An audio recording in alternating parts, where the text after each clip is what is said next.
There's some real wicked men in prison today. Bastards that should never be allowed to see the daylight again.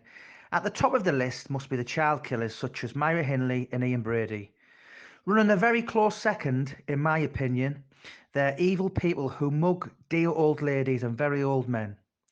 I will put them away for at least 20 years, that's for sure, providing the evidence was cast iron, because mistakes can and do get made. Timothy Evans was a classic example of a miscarriage of justice. He was hung by the neck until he was dead, and that came about because of the evidence Christy gave against him in the dock. 2 years later, Christy was apprehended and found guilty of those murders.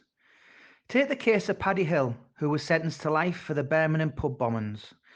I met him in Long Lartin Prison. Reggie Kray introduced Paddy to me, and the first thing he said was, "I am innocent." I did not take much notice of him at first, because after I had been in Long Lartin for a few months and I got to know him, and I believed what he said. He even got a notice pinned to his door stating that he was innocent in big letters.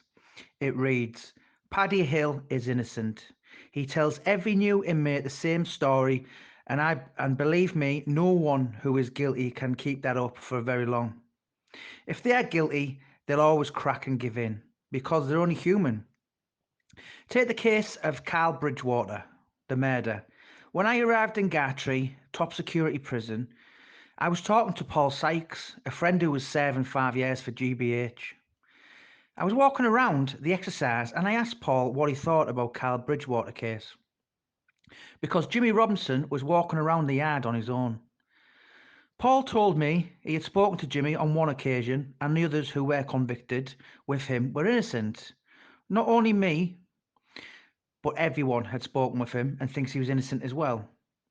Why don't you walk around with him? When then you can judge for yourself.